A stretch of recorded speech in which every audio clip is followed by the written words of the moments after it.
and you can't keep relying on these 45, 50-year-old stars to carry the company. Yeah. I know they have NXT and they have that.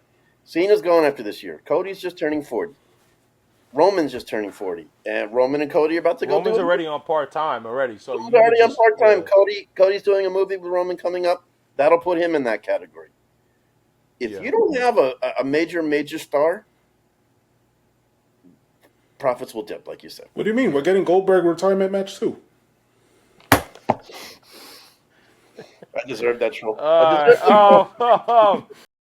Yo, welcome to the show where the energy's flown. It's your boy dropping heat. This is the Ozone. Step into the arena where legends are made. From the courts to the fields, watch the highlights played. Football, hoops, baseball, it's all fair game. If it's sports, we bring the fire, put respect on the name. Stats and debates, we break it all down. From the rookies to the goats who wear the crown. No halftime, all grind, we're setting the tone. It's prime time, baby, you're in the Ozone. Yo, it's passion, precision, the plays we dissect. From the underdogs, grinding to the Hall of Fame vets. This is more than a podcast, it's a sports throne. Let's kick it off right, welcome to the Ozone. You have entered the Ozone with Omar and Dave. Let's go, baby. We are here. And you guys have officially entered the Ozone. It's your boy Omar, and I'm here for the second time this week. Because you know why? There's a big event. Arguably the biggest event of the summer. And you know it's not a party unless the Ozone is in it. So we're going to be talking about the biggest party of the summer, and that is Summerslam. Yes, WWE Summerslam in our neck of the woods, baby. MetLife Stadium, home of the Giants, not the Jets. Sorry, Jet fans, I'm going to get y'all guys upset. It's a jam-packed show we got tonight. And wait a minute, I'm missing a guy. Super producer Dave, brother, it's the same week. How are we feeling? So, I want to say I am so sorry, everyone, for the quality of our episode last week earlier this week. I just wanted to brush over it, but go ahead. Thanks for bringing it up. No, I have to address it because I feel like, as the producer, everyone's going to look at me and like, Dave, you messed up. And you know what? You know what? Now that I think about it, right? Now that I think about it, you deserve this because you gave me slack for falling asleep during a Mets game, and I had to post the score in the morning. You said, you know what? Don't do it again. Well, you know what? Don't do it again. Right.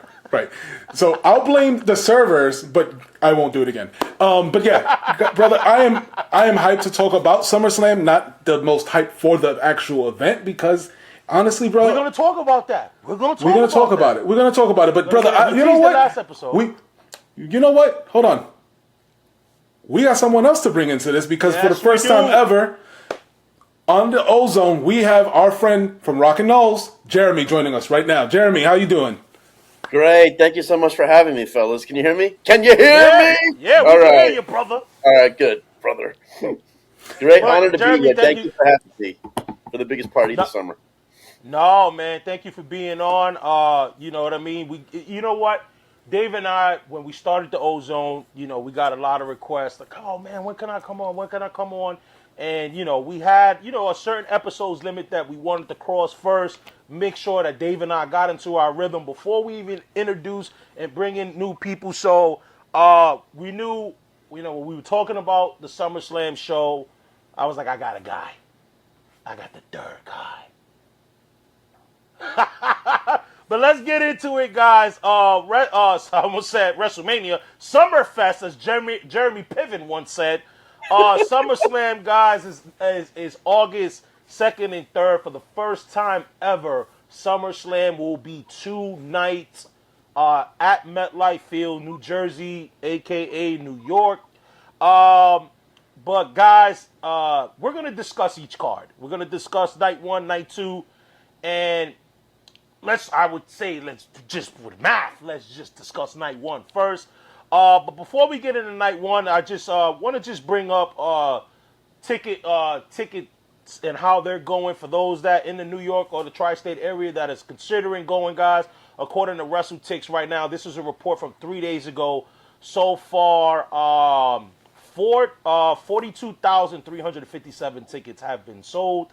So that leaves roughly over 3K tickets available. And mind you, that was 3 days ago, guys. So who knows Right. what that's looking like as of this recording, and when this episode airs on Friday, guys, you got to get on it now. Yeah, you don't want to miss out on the biggest show of the summer. Cardi B's hosting apparently, and I don't know how you tie that in, but hey, Cardi B's hosting. And you know what? It's one of those things that maybe the last minute, it's Friday, you guys are having a drink with your friends, and you're like, you know what? F it. Let's go to see SummerSlam. I don't know. Have you ever done that before, Jeremy, where a wrestling show is, you're on the fence?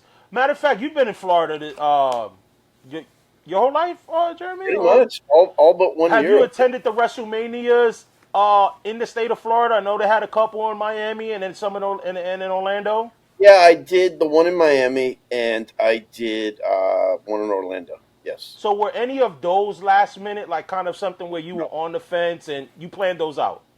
Those were planned out, yeah. Okay, so I think I've always honestly, learned with I'm sorry. I've always learned with WrestleMania, you just don't mess around. Like, and I think, and I say that because I think SummerSlam of any SummerSlam needs to be treated that way. This SummerSlam is being treated like a WrestleMania for the first time ever. Obviously, it's WrestleMania just with better weather. I did do that for WrestleMania also. My wife, but the time girlfriend then, and then Fridge, we ended up buying tickets the day of that morning. And the day of, and they were in Miami. We were in Miami. We drove all the way up to Orlando to see that WrestleMania. That was the Hardy Boys' return, right? The Hardy Boys' return, the supposed retirement of Undertaker. Yeah.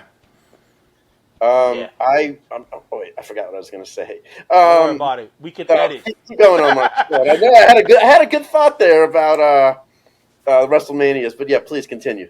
No, man. So let's get into it, guys. Let's get into it. Obviously, guys, we don't know the order and how the card is gonna go. So what we're doing is we're just going over. You know what? This is gonna be a prediction of how I think the show is gonna open. So we're gonna go in that order, guys. And the first match we got is a match that I will be honest, Jeremy, you and I have spoken about wrestling, and I know how you feel towards judging cards and going, oh man, this is not a good card.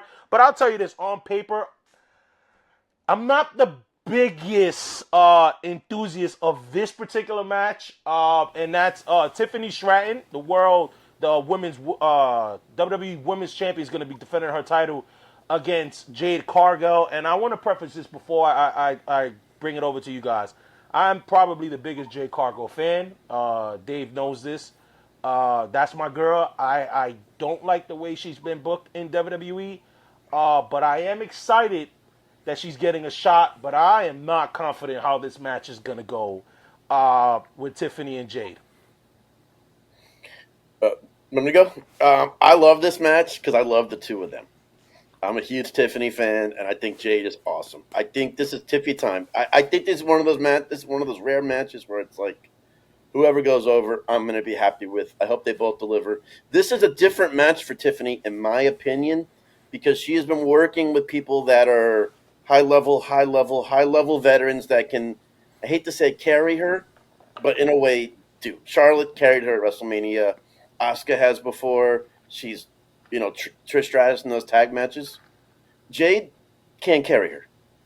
They both have to deliver and hold their own in the match. So if the match is good, it's because they both did their part. Yeah, and I mean, for me, I'm a huge Tiffy fan, and I feel like, her NXT run, she was booked, and as she should be, an NXT person coming up through the ranks. When she got to the main card, she's been, she obviously has had the help of veterans with her in the ring. Unfortunately for her, and I say this with as much respect as I can, Jade is not that person who can at least help her with any of that, because Jade is definitely going to have her fumbles in this match as well, where you see it time and time again. She's just not on the mark. They brought her up too fast. They never put her through NXT the way that she should have been. They just brought her up to the main card and they didn't give her that shot. And I understand she's the big signing from AEW at the time, but clearly we can see that she may have needed some time more development. So unfortunately, I feel like this is going to be the match that Jade wins her title match, and I only say that because I wish she was more polished when it happens. I'm sorry, I have to disagree a little bit there. I don't think it was a development thing. I think it was the injury slowed down her progress in WWE. And she's still getting back from that. But I agree with you, like I said, 100% that Jade has probably been in the business as long as Tiffany. So these are two rising stars. Um, this is a great match. A great match. If this opens the show, I'll be really happy. The entrances are going to I wish I can share your excitement, Jeremy. I just don't have the confidence be. that Tiffany can Tiffany be can. playing chess, and I'll be happy. I don't have the confidence that Tiffany can carry this match, and it's kind of like what Dave said. Jade is not at the level I'm pretty sure where WWE wished they had her at right now. I just don't think. I don't know. I haven't seen enough in Tiffany where I can go, okay, I feel confident that she's ready to carry a Jade at that. It's different. Maybe not a Charlotte. She can lead. She can lead with another opponent. But Jade, man, Jade needs to be in the ring with a Charlotte, with a Bailey, with a Becky, with someone like that can really. I really think that this match, you'll be ace. There's some wrestlers that when you can see that they're counting their steps, like they're count.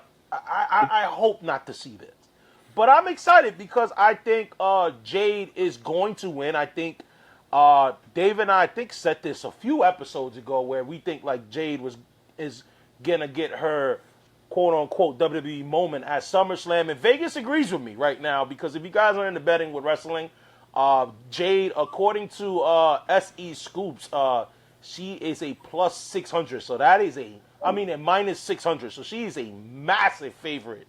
Six, When go betting on Jade Cargill, so you should bet on that B because that's what she is.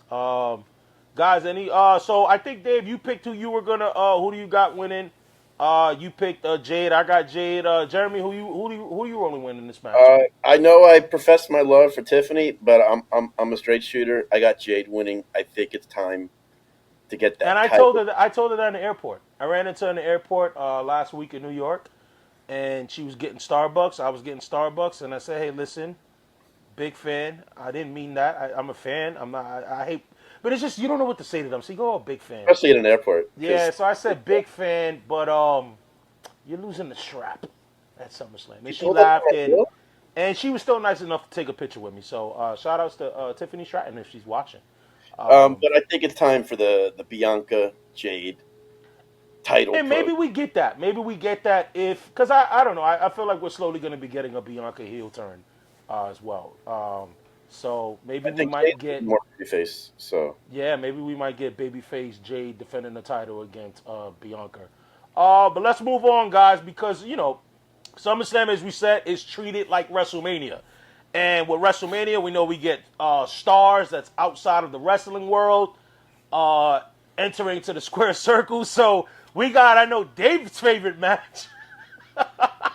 Randy Orton and Jelly Roll is going against Logan Paul, and on the card, as they always say, wrestling fans know card is subject to change. But as of right now, Drew McIntyre is going to be tagging with Logan Paul.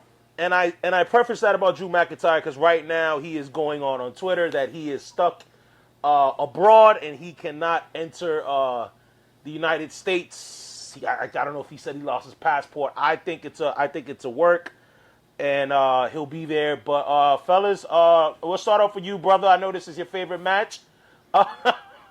Randy Orton, Jelly Roll versus McIntyre and Paul. What's your thoughts? My thoughts are just this is going back to my argument a few weeks ago where we're dealing with you're involving people who just WWE has always had superstars associated or not superstars but celebrities associated with their stuff ever since the first WrestleMania. So this is not new. But when it comes to the point where we're including them in matches to the extent that they're being included, it's different when you get a Bad Bunny or a Logan Paul who actually cares about presenting themselves well, learning the business, learning the ropes. Logan Paul has shown that he actually deserves to be on the card, as much as I don't like him as a person. When you get the Travis Scotts, when you get the Jelly Rolls, and I don't know how serious he is about this, you just get more and more these are the times that you feel like someone else could have been used instead of this situation. Maybe a younger guy could have been used in this situation, and it for me, it annoys me. I will probably go make a drink during this match and then make another one and then another beer and then another beer. Yeah, so Jeremy, we got a thing called concession stands.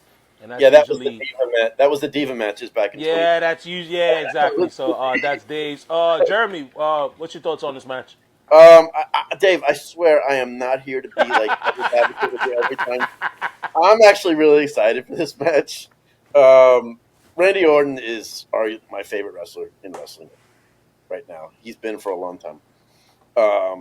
And I love Jelly Roll. I love the work he's put in to lose over 200 pounds. He's been training in the PC and all these places, so he cares.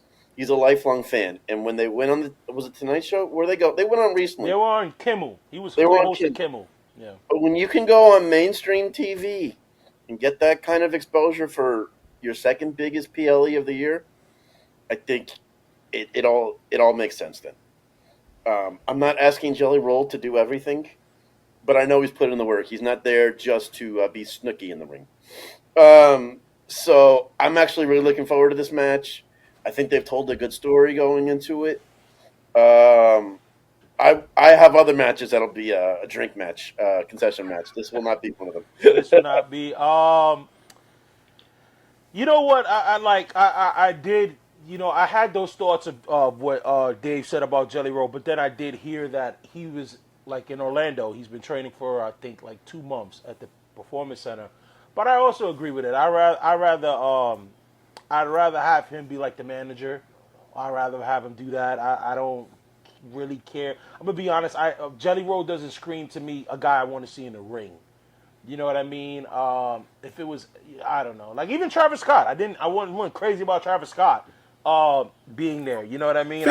Fiend. Yeah. They should have just put the weekend. They used the weekend for everything.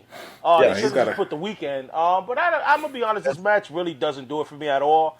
I am not the biggest Randy Orton guy.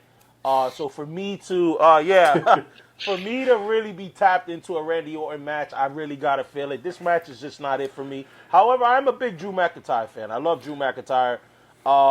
I wish he was in a better spot. I wish all the guys were in a better spot. But it's to get them on the card. So this match is what it is for me. That's a big payday match for these guys. No, I like 100%. Big. I like payday. everyone on the card except Jelly Roll, and it's not a Jelly Roll dig. It's more so just someone else could have been used because I'm not. I like Randy Orton, I like Drew McIntyre, and Logan Paul has proven to me he's a good wrestler. So it's not. It's just the Jelly Roll aspect. Now look, They Jelly don't Roll, be Jelly a Roll, liar. Jelly Roll can change my mind. Let's see how he does in the match. Yeah. He could change my mind. However, I'm not that excited for this. And you know what? These kind of matches like this too is like they scream predictability. You already know who's gonna win. It's gonna be Randy Orton. It's gonna be Jelly Roll. So that's what I'm going with. Jeremy, who do you got winning this match? Oh, it's going to be an RK roll all day. RK For the- Roll. RK roll. I'm afraid to see what that's gonna look like. I listen. I mean, if Jelly Roll was here for a long term, or just down the line, then I could see a lot of these issues you guys have. If he was at Mania on a match like this, I might even think differently too. I think this is great for SummerSlam. I think this is great for him. I think he's a class Yeah, no act. doubt. They got to sell 2 nights. You know what I mean? Yeah, they're trying to sell 2 nights, and You know what's crazy? You're Though? you're in My- It's New York. It's not. It's New York. Jelly Roll's not a New York person. Yeah, That's they the coulda got Action problem. Bronson. They Here's should have my- got Action here's Bronson my like thing. AEW. But he's a major mainstream No, star. he's a major guy. Yeah, And he's a major guy. He's It's not big just a right now. Nashville guy. But what I say is 2 things. One, and we'll get to this later, but there's a reason why Jelly Roll is on the card. Is because it's in New York. He's going to be a lot of media that week. You want a Jelly Roll out there pushing this event. Yeah, he did guest host Jimmy Kimmel, and they did a spot. I liked that spot. I'll say that. I'm not crazy about the buildup of this match. I do like the part where Logan Paul is trolling about outsiders coming in. I love that part because, you know what I mean, obviously he got that. You know what I mean? So I do like that part, and I did like what they did at Kimmel. Like, it gave me very, like, Jay Leno, Hollywood Hogan, NWO, DDP, Carmelo. Like, obviously, you know, you can even go back to Jerry Lawler, but that's way before my time. So, like, that gave me Tonight Show Jay Leno with DDP and Dennis Rodman. So I did like that part. So, brother, Who you going with? You said RK Roll because I think we're gonna settle with that RK Roll. Yeah, yeah. Yeah, they're minus 700. So I don't know. I'm just putting it for the betters. We got betters that watch this show. I mean, I'm sure there's someone that bet on Mr. Yeah, T. there's somebody that will bet. I'm sure there's. So all right, y'all. So the next match is a match that I'm. This is probably. I want to say this is the second most exciting match for me. This is number 2. This is Judgment Day. Raquel Rodriguez and Roxanne Perez. They're defending the women's tag team titles against Charlotte Flair and Alexa Bliss. I'll start off. I am excited for this match. I love the build of both teams. With Liv Morgan. And they kind of planted that seed even before Liv got hurt. I'm pretty sure that was a direction maybe they wanted to go, but they probably just had to accelerate it with Liv being hurt, with Roxanne like kind of getting into Judgment Day's business, kind of playing around, trying to with Dominic, and then you get Charlotte and Alexa competing with each other, and I think their feud really started more with Queen of the Ring, and they just screamed Team Hell No with Daniel Bryan and Kane. I love the pairing, and I want them to win, but then I also want the Judgment Day storyline to continue. So I don't know how that goes if Judgment Day loses, because one, Liv is not ready yet. But I'm excited for this match. I mean, first of all, Roxanne Perez, Raquel, and I want to give Raquel Rodriguez credit. Kevin Nash gave her some advice. What was that? Oh, I was going to bring that up. Good night. What about Kevin Nash? Yeah. Yeah, so Kevin Nash gave her, some critiques. Hey, wrestle big. You're wrestling too small. And ever since I think that was a tweet, he tweeted her that she has took that advice. She has took that advice, looked a lot menacing in the ring. And her and Roxanne, I think this is gonna be. You got Charlotte Flair and Raquel, 2 big girls. Then you got the small stature girls with Alexa and Roxanne that could throw down. This match they don't have a roof. We'll blow the roof off. This match is gonna be fire, guys. Yeah, I mean, like, for me, it's like you got Charlotte, who's the standard of wrestling when it comes to women. Best. It's just the best. I don't think there's an argument with us 3.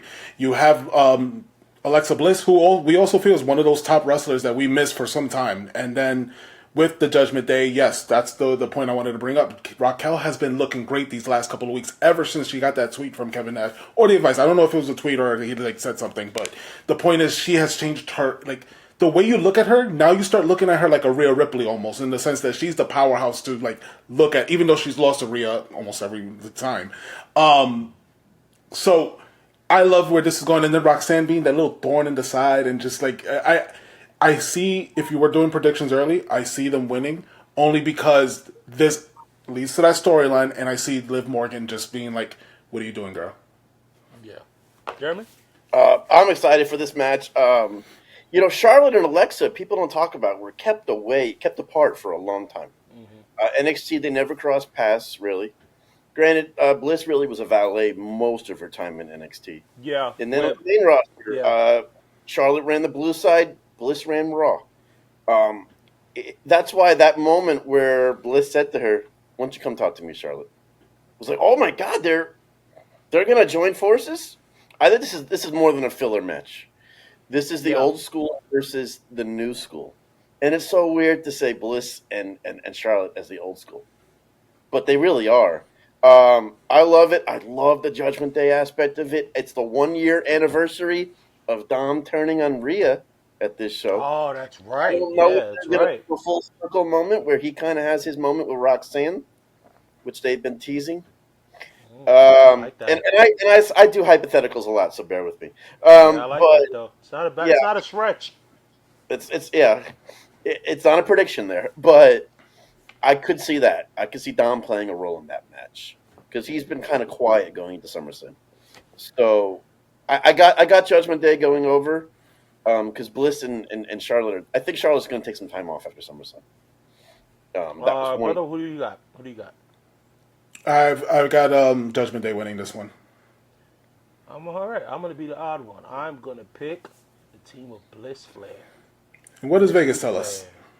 What does Vegas tell us? Well, let's find out what Vegas is telling us right now. Because Vegas is telling us right now that, let me look, that Alexa Bliss and Charlotte Flair are minus 700. Woo! Overwhelming favorites to win. Now, I will be honest, I would put my money on Judgment Day on that one.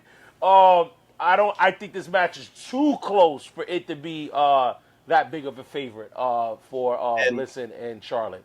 that match depends on where it's placed on the card too. Yeah. That's a big that like if I knew exactly where it was, it would add even more to my pick. Yeah. As when we get to this particular match, I think I'll say something about it as far as placement on the card. But let's get to the next one.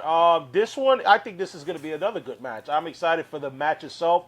This match in particular probably has a deeper story than probably most on both nights. And that's Sami Zayn versus Karrion Kross. I'm excited that Killer Kross, TikTok, is finally gonna get a big time match. He's well deserving of it.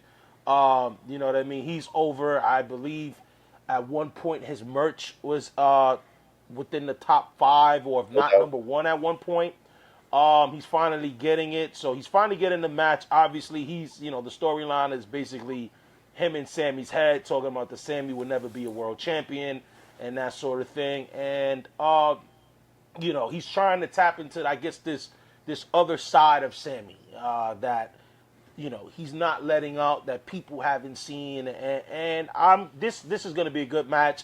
Obviously, I'll preface this before I go to you guys that Cross right now, according to Battleground Podcast, he said, I don't think I should talk about any of it when it's pertaining to his contract. I'm hoping that when the time is right, everyone will know what's going on, including us.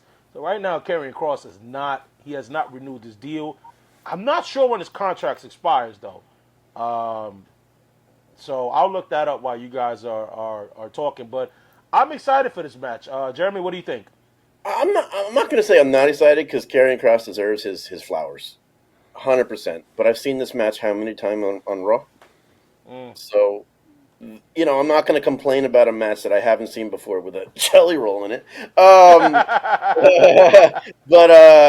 I'm the type when I've seen a match 5-6 times, I'm not going to say I'm not interested in it, but man, show me something then, because they wrestled on Raw. It seemed like every week for a while. So they need to pull something different. They need to have some, do something different. So it's saying in the summer.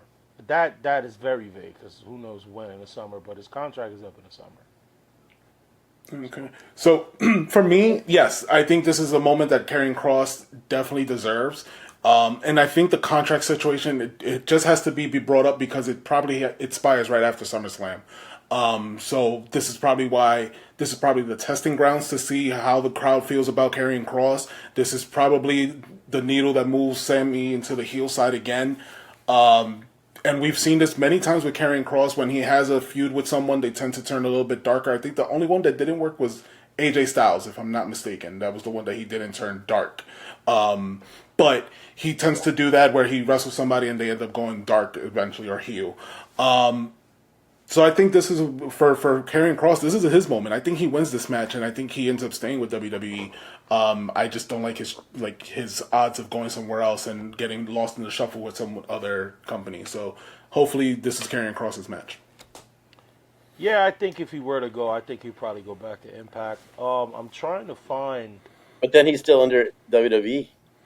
Yeah. Oh well. Yeah. He can do what. It's still their booking. It's still their creative philosophy. So. Yeah, that is very true. It's so funny now looking at guys that were released and now they're on Impact, on TNA, and now then you see them on NXT. Yeah. It's kind of funny, and then you see. You have to watch.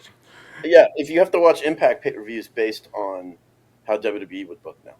Yeah, and you have to get off. Sorry. Yeah, well, honestly, that helped them get 7,000 at the UBS. Sorry, guys, I cannot find, for some reason, they do not have the betting odds on this match. I guess they Because don't feel of like his it's a. contract situation. I don't think Vegas. it's a. I think they don't feel it's a big enough match for you to bet on. So we'll TikTok, just TikTok. yeah On Raw TikTok. every week.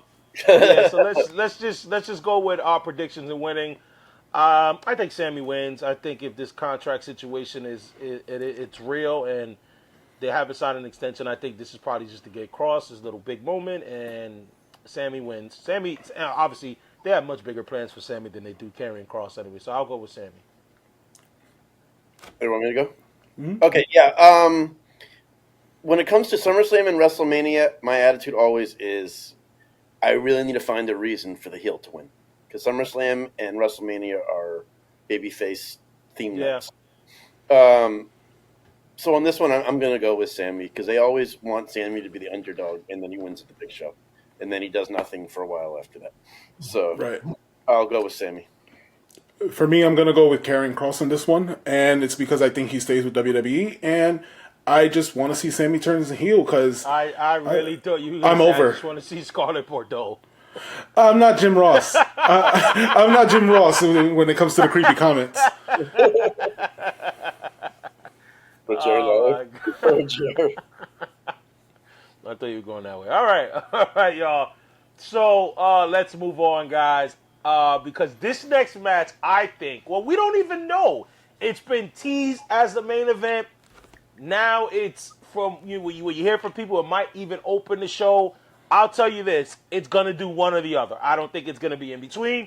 It's either gonna open, it's gonna main event, and that is Roman Reigns, the Tribal Chief, versus Yeet Jey Uso versus Braun Breaker and Bronson Reed. This is gonna be. I'm gonna be honest. I'll tell you this. I think when you got big guys like Roman and Jay, I hate to see them in tag teams. I would love to see them more in singles matches, but I get it that they're in tag teams. I get Roman and Braun is what they want to say for WrestleMania. I wish we would have gotten that match for SummerSlam. That's been teased forever, even from the Rumble. You know what I mean? But I don't know if this match was the original plan. Obviously, we know Seth is hurt. Don't know whether he's hurt or not. But I don't know if this was the plans from the beginning. But it's going to be a good tag. It's going to be a good match. You got 4 great competitors. You're going to get the tease of 100% of Roman and Braun. Bronson Reed, man. Bronson Reed is one of my favorites right now. You know what I mean? He trolls on Twitter. I love wrestlers that can troll on Twitter and then back it up in the ring. He stole Roman Reigns' sneakers on Monday. Like, that's like, growing up, in the Bronx, Germany, like Dave and I, we grew up in the Bronx, right, in New York, and it was like, if somebody beat you down and took your sneakers, that is like the ultimate, like, I just punk you move. You know what I mean? And that's what he did to Roman. And so honestly, this is going to be a good match. I think I would prefer it to open. I'm old school. The champion should always close the show. So I'm going to go, this will be the open. And as far as the winner, I think Braun and Bronson are going to get it. I think they're going to win this match. How about you, Dave? So this is one of those matches that definitely you feel the pivot effects because of Seth being hurt. I love Braun Breaker, and he's definitely the guy going forward. Like, he's definitely showing he's the one who's going to benefit the most of Seth being out. I think he's going to get the spotlight that he truly deserves. Yes, we've been seeing it climbing, but now is actually his moment, and he's going against Roman Reigns, albeit, yes, in a tag team match. We all know that that's what everybody's eyes are really on. Jey Uso, I don't know. The fire's down for him now. Like, you think so? Yes, he's hot, yeet, whatever, but at the end of the day, you took the belt off of him, and then he's just been... That was a mistake. That was a mistake. What has he been since? That's what I'm saying. So I'm not saying that he's not hot. Yeah. I'm just saying he's not the guy. So yeah. And that's Jeremy, why I don't like them in a tag team. That's exactly why I don't like them in a tag team. But go ahead, Jeremy. No, I'm with you. First off, I'm still not happy about Roman getting his shoes stolen. But but that being said, you couldn't bring Roman back this year in a surprise situation like last year because, like I said, you need him doing media No, yeah, for for sure. the event. Yeah. It's a money. Yeah, you needed him. You needed him before the And show. then especially if you're gonna not have Rollins, you cannot have one of your stars Right, that can physically be sidelined when you have one that's already hurt. And right. you already have Absolutely. TKO talking about he makes too much. So Oh Yeah, yeah. that's interesting. Yeah, but that being said, I want to know where they go with Jay from here because you took the belt off him for Yeah. whatever reason. You took the. If I told you after WrestleMania he won't have the belt at SummerSlam, you probably would have said I was crazy. Right. Um, so I'm curious where they go from there. I'm not. The guy who's going to say heel turn, heel turn. I can't see Roman and Jay not winning, but where do you go from it from there? They're both singles superstars, and Roman will probably be out now until Survivor Series for War Games.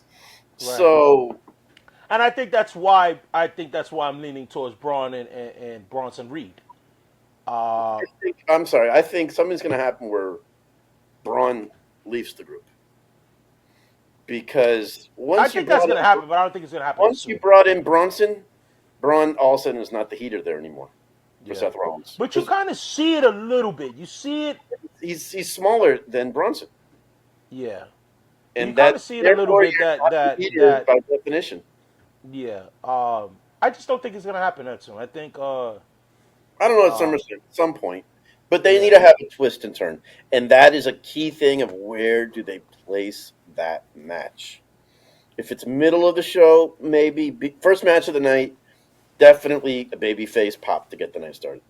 So Uh, initially, WWE had that the poster I guess of them for night one, and then night two they had Cena and Cody, and then they changed it just a couple days ago to Punk and Gunther. So that's why I preface. I think this match is either going to open or close. I don't think it's going to be anywhere in between. yeah, no, Roman's too big a star to be put it like it. And And you knowing Roman, he might want to can't open tell it so he can Roman, go home. and you can't tell Roman, okay, Roman, you only got 15 minutes out there. You better not take 22. Like you can't do that with him. If you put him in the first match or the last match, he's fine on time. So yeah. time plays a big role in these matches that people don't think about either. Yeah, yeah, no, 100%. Go ahead, brother. uh, You for gonna say me, something? for me, I got Roman and Jay winning. I want to say Bronson and Braun, but I think this match is more so of a spotlight for Braun, and if anything, and I definitely do see the Braun Breaker breaking away from that. And I'm a Brock Lesnar guy, as you guys can see. So I see Paul Heyman going with Braun Breaker. He always has his eyes on like who's the future, and I see that happening. Well, Vegas agrees with both of you guys. Minus 1,500, so they are overwhelmingly favorite to win. Roman and Jay Uso. So I don't know who Raymond is. Maybe that's what TNA. He's another one in the bloodline. That's what Raven. TNA would have named him if back in the day if he would have got released. They would have named him Raymond Raymond Noodles. Raymond Reigns. Well, Raymond he's probably another member of the bloodline anyway. So who Yeah, knows? probably. and the Uh, bloodline is such a moneymaker for them. Such a Yeah, money. they just Can't got nothing but more is. cousins. They got nothing but more members that haven't been Insane. signed, that will be signed, and Yeah. and their Oh, kids. I'm prefacing. That's the War Games match this year. That is the War Games match. The bloodline But and we all that saw it stuff. already, though. And Didn't we're we gonna see it that again last because year? now we got 2.0 even stronger. So Yeah, that's kind of true. All right, y'all. So let's get to what I think is going to be the main event, which I think it should be the main event, is the World Heavyweight Championship match between the challengers CM Punk and the World Champion, the Ring General, Gunther. Have they wrestled before? I'm trying to think. I don't think so. Not that I I know. think they kind of teased it, and then Punk got hurt. Yes. Did that right? That's what I think happened. This is going to be an interesting match. Gunther can wrestle with anyone. CM Punk can wrestle with anyone. I would just say this: CM Punk's going to get beat up really bad in this match. I know he gave Hangman shit about working stiff. So tighten up your boots, Punk, for this match. Because Gunther's chops, you can hear him from Oh, you can hear him from here down here in South Florida. But this is gonna be a I don't know. I just love when big guys wrestle small guys. I know Gunther's not that much bigger than Punk, but this is gonna be a good match. This is gonna be a good match. This is why I strongly feel that it should close. Punk's quest to become world champion. Obviously, when he first came in, he prefaced that main eventing WrestleMania, becoming the world champion, and he's had those roadblocks. Some off scripted, him tearing his tricep. Some scripted with Seth Rollins getting in the way, and other things, John Cena and The Rock and that sort of thing. He's had those roadblocks.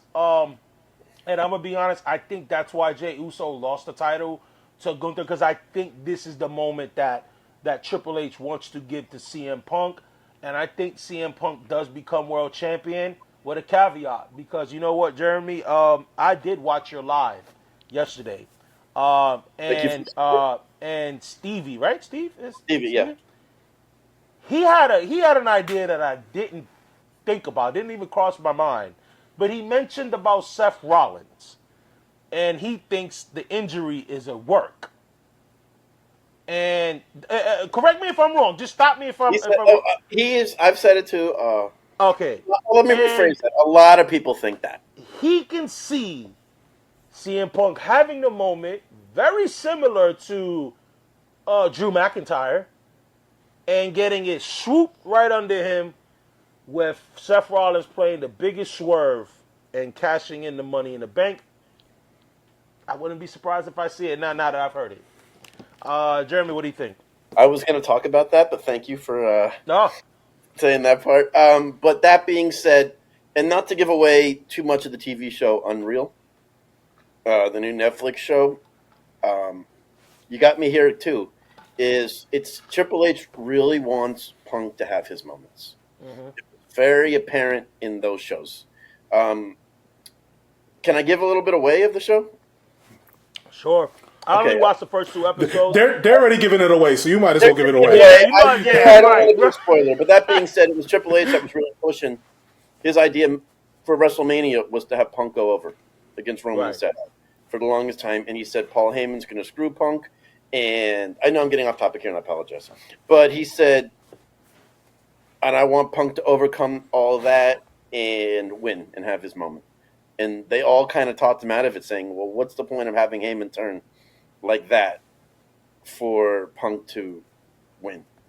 So I'm sure Triple H is pushing the idea. Man, think about it. 10 years ago is when Rollins cashed in at WrestleMania. Yeah. 10-year anniversary of the biggest cash-in of all time. Yeah. In the main event of WrestleMania. Night 1, I would love to see it. I think Punk does deserve his moment, but they're starting to get to the point then, if that happens, where you are just, the title's changing hands every couple months. And they were doing it, getting away from it for a while. Potato. We were spoiled with Roman's run, where it was a legit champion for 3-4 years. Mm-hmm. So that being said, Gunther's a man, bro. Gunther is the man. Yeah. I can't see Rollins cashing in on Gunther. I can see it on Punk. But I'm not gonna. I'm gonna predict that that's what happens, because if Rollins cashes in night 1, my God, the internet's gonna go crazy, and you have insane buzz going into night 2. 100%, brother. So, what do you think? Yeah, I'm gonna go with that scenario. This is one of those unfortunate moments, right? Brother, you and me have been speaking about Gunther's runs as champion. And one of the things that I've always said about Gunther's run is that he hasn't had credible wrestlers against him in his matches. And when I say that, I mean the top of the top. He hasn't had the Seth Rollins. He hasn't had the Roman Reigns. He hasn't had the Cenas. He's literally had to deal with Sammy, Jay, Chad Gable. Those kind of guys, and that's what. And this is not disrespect, but this is obviously you're not Right. billing Gunther as the guy. He had a long intercontinental run. We thought Which that was is going to great. go in. Right. We thought it was going to lead into him being a world heavyweight champion and having that kind of same run, but you didn't. So this is now the first time you're going to face somebody who is a known name, and it's very likely you're going to lose that match. And this is where I feel like, one, you take a lot of steam off of Gunther if he does lose this match. And then I do like the stipulation if Seth Rollins does cash in. Well, now you have the big headline of what happened in SummerSlam. You have eyes glued on for night 2. I just don't like it. I would like to see Gunther win this. To be honest, this is my heart saying it. But this is CM Punk's moment. And unfortunately, it's at Gunther's expense. I can chime in. Yeah. And I'm not claiming to be a Punk fan because, man, I was critical of the guy. But in a way, he's really paid his dues in WWE. He didn't go over at WrestleMania. He came so close and didn't win the Rumble. He lost to Cena and Saudi. He's really been putting people over and been a locker room guy. Like I think he deserves this moment. I really do. Gunther's a star. 100%. It So just sucks that it's at the expense of Gunther. You know, that's the only thing that sucks. And you could just tell it's written on the wall. Like Gunther was there for two things: to give Goldberg his moment. You don't want to put Goldberg against a babyface Jey Uso, and then it's to give CM Punk. You know what I mean? Because who knows? You risk the fans turning on one, whether it's Jay or whether it's Punk. If you would have gotten with that match at SummerSlam, so at least here there's a definite babyface, definite heel, and then obviously you determine who you're going for. So all three of us have CM Punk winning it, and I believe Vegas believes the same thing because right now I think CM Punk is a minus 180. So close. That's the closest we've seen so far. yeah, that's the closest so far, and I'm gonna be honest. Oh no, there's a closer one. But that's the second closest. And Gunther's had a heck of a summer. Yeah. Yeah, you think about it. We Yeah, also I don't wish- know contract situations. We also don't know if some people are intended to take some time off because Triple H is big on, man, how you can't be a star if you're on TV every week. Yeah, I'm perfectly fine with Absence that. makes the heart grow fonder, I guess. Yeah, that is true. That is very so- true. That's why I think if Seth is really hurt, they might have to pivot because when he comes back, you can't do what he did. Remember when he tore his ACL the first time he was heel champ, and they brought him back, and the fans were cheering for him, but they were adamant. They made him a heel, and you're like, what are you doing? The fans are just not going to boo a guy they haven't seen in months. Exactly. You know what I mean? And we don't know Punk's situation because he really hasn't taken a break since he's come back from injury. Yeah. So hopefully, I guess all three of us can agree that CM Punk deserves that moment, and hopefully he gets it. All right, guys. So that concludes the night one. I know we touched on the matches and what we're excited for. But before we go on to night two, what's the one match you're the most excited for with the card of night one? I'll start with you, Jeremy. Go ahead. Oh man, anything with Tiffany? No. You know what? I think they've done a WWE. Listen, I don't think these 2-night formats don't work if you don't put the matches properly on each night. They've done a good job of that. You need at least 3 each night, and they've done that. That being said, what I'm looking forward to the most is Jelly Roll starting his run as a champion. Oh, no, I'm sorry. I'm just in one of those moods. No, you're trolling. I'm sorry, man. I'm with some New Yorkers, so I know I can do it. But that being said, for the longest time, it was not Punk and Gunther. What I didn't like about the tag match with Roman and Jay was I thought the build-up and the planning was horrible for that match.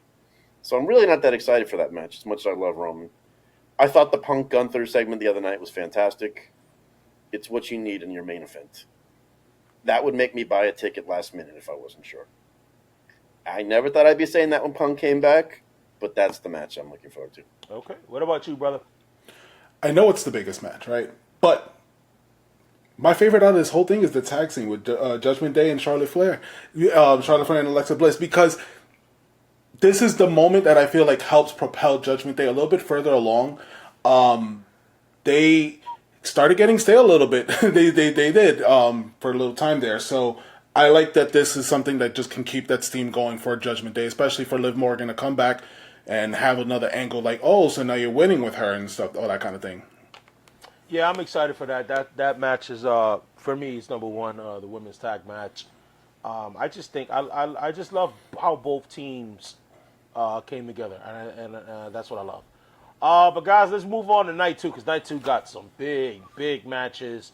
But before we get to the card, let's just talk about the ticket sales for that one so far. So night two, very similar to night one. Big outcome right now. 44,997 tickets have been already sold, leaving over roughly 2,000. So it's actually 1,000 seats less than night one as of this recording. So on paper, and we'll go over this at the end, on paper, night two is looking like the more favorable event to attend. But, once we're done with this, we'll get, you guys' thoughts on that. But let's start off with night two with the biggest TLC match in history. I call this AKA a Tony Khan booking tag team match here, as you have, I believe it's 8 teams. It's a lot of teams. This screamed Tony Khan booking to me. So you got the Wyatt Sticks. They're the champions. Dexter Lumis and Joe Gacy going against Andrade and Phoenix. I have my own reservations when it comes to that team. Versus DIY versus Faction. Versus Faction. I don't even know how to pronounce the name. Fraction. Fraxium. Okay, thank you, Jeremy. No Motor City Machine Guns and the Street Profits. I'll tell you this. I'll start off.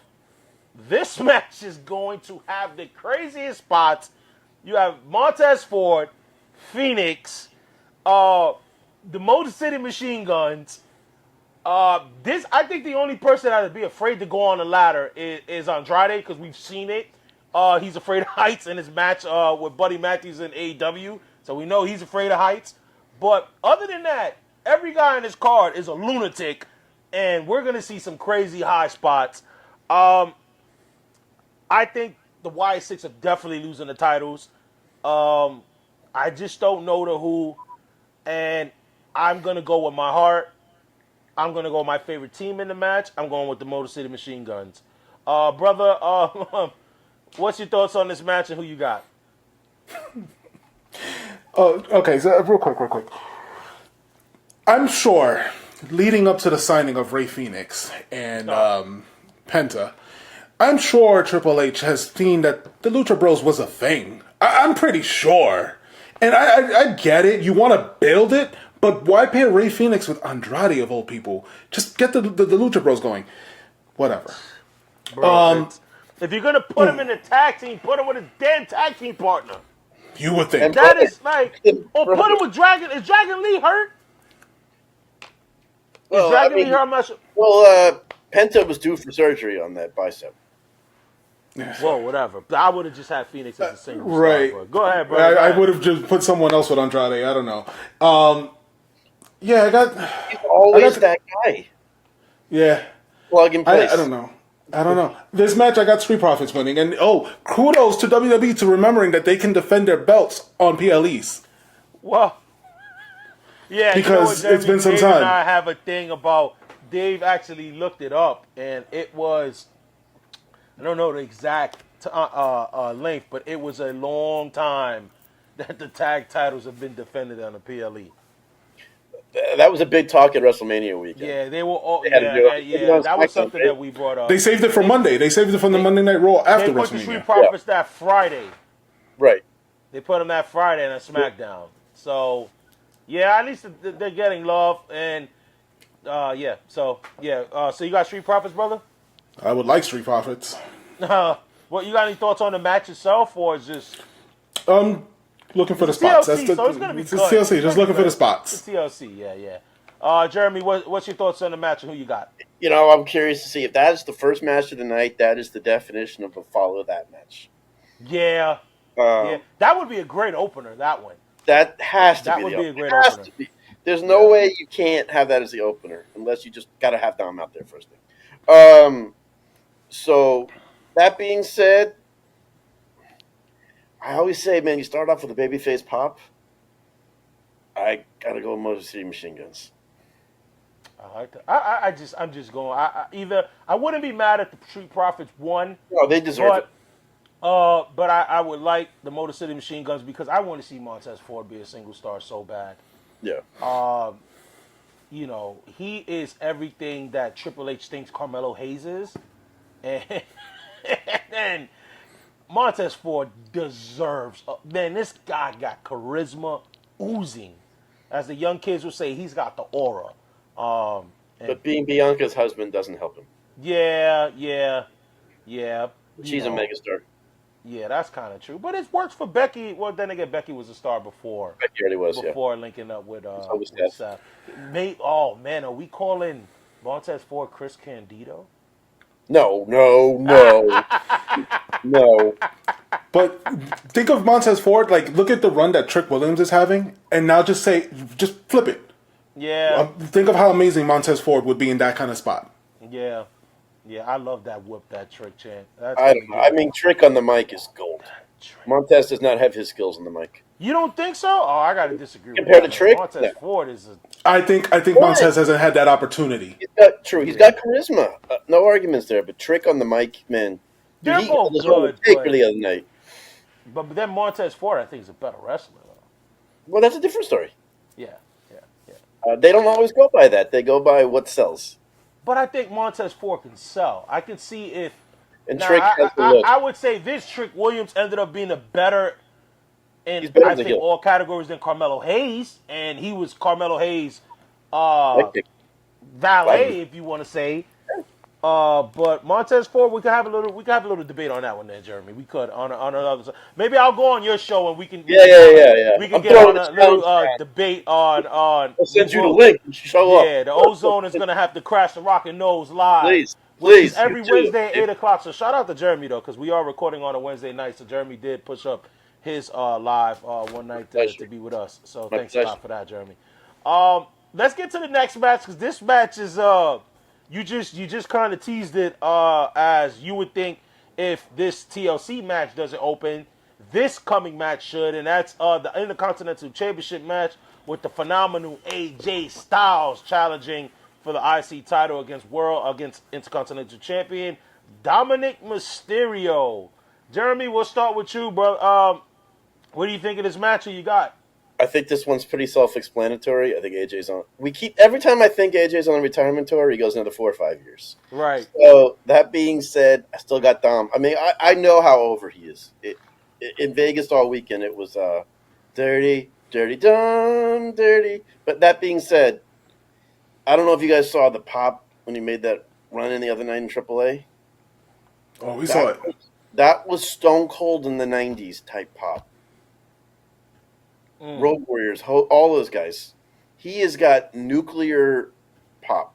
It's not a matter of will he win. It's when, and it's a matter of when do you pull the trigger and make him a true babyface. Or does guys, I forgot to mention this. Andrade and Ray Phoenix are plus 130. They are slight favorites. I mean, but what do they go off in these betting odds? I mean, really. Yeah, that's true. But my bad. I just forgot to No. mention it. So that being said, I think Dom is top 2 or 3 guy in the company right now. I really do. Maybe they just keep him as a tweener for a while. If you see him go to these meet and greets, he high fives everybody and he plays it up. Yeah. He's going to win against AJ. AJ knows how to do the job. It's just a matter of how long do you hold this guy back. That's a good question. Brother, who do you got? So if you're going who I got Dominic. You the guy is so over. You know how you're so bad you're good. This is those examples. Like Dominic is, and he's paid his dues. He's honestly, when Dominic first started, we all saw it. We saw that, whoa, this guy is called up way too early. You're lucky your dad is Mysterio. Yeah, there was a lot of nepotism there. But time has shown that Dominic gets it. He's learning. He's putting in the work. I love that he's the championship right now. He has a really legitimate opponent in AJ Styles, so we definitely are going to get some good spots here. And this is Dom's moment. And I understand where Jeremy's saying maybe you want to pull the trigger and make him go baby, but I think that ties in too much with the Liv storyline and everything there as well. So I think they hold off on that just a little bit. We may get that next year leading into WrestleMania. I think maybe, I'm sorry to cut. I think maybe San Diego Survivor Series in some ways because that's his hometown. We'll see. Is that where Survivor Series is going to be? Survivor San Series? Diego at Petco Park. Petco Park. I think that's the time to do it because he ain't getting booed in San Diego. Yeah. He's not going to get booed in New York this weekend, and that's a booing town. Yeah. But San Diego is going to be a babyface reaction for him. Yeah, so obviously I agree with everything that you guys have said about Dominic Mysterio. You know what, man? It's the reason why I'm not the biggest fan of the Unreal Doc because I'm an old school wrestling fan. And I say that because it's very related to what I think about Dominic Mysterio. I love chicken shit heel champions. I love champions that duck, contend, like, I love them old school kind of heels. And my man had doctor's notes for excuses as to why he can't wrestle AJ Styles for weeks. Yeah, you know what I'm saying? So I love that part. I want to continue to see him be that chicken shit champion. So, and I love AJ Styles. AJ Styles has been my guy since forever, TNA. But as you said, you kind of touched on it, Jeremy, where AJ Styles knows how to do the job. AJ Styles is at a point in his career where he can lose every match and he's not going to lose one chair. He's not going to lose any, ounce of aura or anything. AJ Styles is Teflon. He's bulletproof. So, and then I'm going to be honest. You don't look weak when you lose to a champion. I hate when people go, he's going to look weak if he loses to this guy. If he's a world champion, he's a world champion for a reason. You don't ever look weak losing to a champion. Especially if you told a great story going into it. Yeah, like you don't. You know what I mean? So if you tell the perfect story going into it, it doesn't matter if you win or lose. Yeah. It's not like he's losing to Carmelo Hayes. He's losing to Dominic Mysterio. Like he's also like losing to the champion. So we all got Dominic winning, and so does Vegas. As Dominic is a -200, he's favored to retain his title against AJ Styles, the phenomenal one. Let's move on, guys. As the next match is arguably one of my favorite matches for night 2.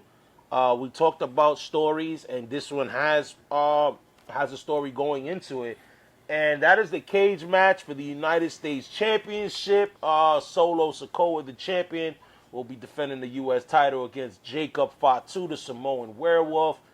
This match is gonna be, as Sheamus would say, a banger and banger and bang. This match is gonna slap. I'm excited for this match. This is two bears in a cage just going at it. And I got Jacob Fatu. This is him getting his moment, being able to, he's cut his roots down, especially in New York. Doing a lot of work with MLW, doing a lot of work with my New York wrestling fans are gonna kill me. Oh man, where the Amazing Red's school. The company where Private Party got started? Yeah. Okay. I know what you're talking about. Oh man, I'm gonna get it when you guys talk. Let it come back to you, yeah. Yeah, but that he's got ties in New York. He's got ties. He may not be from New York, but he has ties in the tri-state area from his independent wrestling run. So I'm excited for this, and I hope Jacob gets his moment against Solo. And I like that Solo's shape. I like that Solo's getting his flowers too, because I felt like as a character he has evolved from being the enforcer that didn't talk to being kind of like wanting to be in the tribal chief, having a little chicken shit in him. But I do like the evolution of his character. So I like both of them. But I hope Jacob gets the dub. Brother, what are you thinking? I love Jacob Fatu. Like ever since like the guy came onto the scene, like we keep saying it. He shows what a star should be as soon as you see it. You remember when Brock Lesnar first came out? You just saw, oh, who is this guy? That's exactly how I feel about Fatu when I first saw him. I was just like, yo, this guy's got power, like a star all over him. But I got I got him losing this one, and only because it carries the storyline into what my belief is going to be the War Games match. So I see Solo winning this match. Plus, because of some interference help. I think it's a win-win either way. If Jacob wins, he gets his great moment, and if he loses, it's what we think is that he's headed to bigger things than the U.S. title. Yeah. Oh yeah. He's looking at. I mean, they just released like 5 more shirts for him yesterday. So the guy is making money for the company. And I always look at those trends. If I see that you're releasing shirts left and right, that means they got big plans for you. Because they wouldn't release all those shirts if you're not making money for them. So I think he's bigger than the U.S. title. He's already won that belt. So that's why I think Solo's going to win in kind of a shady way. And Jacob's on to bigger and better things. Yeah. So the school's called House of Glory. The wrestling. Yeah. House of Glory. Oh, So yeah. Hey, look. Honestly, I don't think. Dave, you said you got Jacob, right? I got Solo. You got Solo. I did too. Okay, so Vegas agrees with you guys. He's a slight favorite. He's on minus 140. But I think Jacob's going to win it. But I never looked at it at that side where he'll move on to obviously bigger, better things. Because obviously they're putting the rocket on Jacob. Yeah. And there's the interference aspect as well. And he's like, if Jey Uso getting over, he's gonna get over. Like he's getting over once he's got the mic. He could talk. He's got a lot of New York in him. You can be that big and do flips off the top rope like He's a Samoan Marshawn Lynch. That's what he is. Yeah. He's a Samoan Marshawn Lynch. That's how I see him. I like it. That's good. But let's go to a match that I'm gonna be honest. This is gonna be my concession match. For night 2, it really is. We got Becky Hogan. Sorry, didn't mean that. We have the Intercontinental Champion. He's got the Intercontinental Champion Becky Lynch defending the title against former IC Champion Lyra Valkyria. Now this is a stipulation with this match, guys, as if Becky Lynch were to win, Lyra cannot challenge for the title for as long as Lynch is champion. So this stipulation just automatically tells me Lyra Valkyria is winning the title because obviously, she had the moment with Becky where they won the tag titles. They lose it the next night. And then I believe Becky won the IC title a month later after that. So really, Becky's been really getting the one-up on her. And it just, honestly, like, we talked about it similar to AJ Styles. Becky Lynch is in that category where she's bulletproof. A loss, I don't think, it's gonna hurt her. She's a megastar, and I think Lyra needs it more. It gives her more credibility to be the second, obviously be the second Intercontinental Champion, and to get that win over Becky Lynch. I think that'd be great for her. So I'm going with Lyra with this match, but I will be honest, I don't really care too much for it. Jeremy, what do you think? Yeah, I'm hoping this is the match right before the main event. But